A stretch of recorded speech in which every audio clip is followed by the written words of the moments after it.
अंबिया इमामुल हरमैन सैयदुल थक़लैन जद्दुल हसन वल हुसैन जनाब मुहम्मद रसूलुल्लाह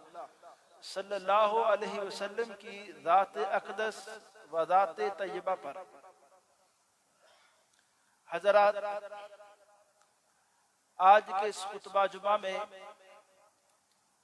अल्लाह ताला की तौफीक और फजल से मैं जिस उन्वान पर बात करना चाहता हूँ वो है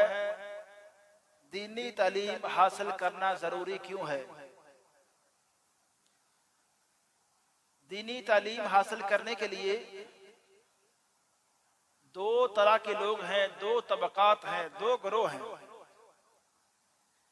एक तो वो उलमा है जिन्होंने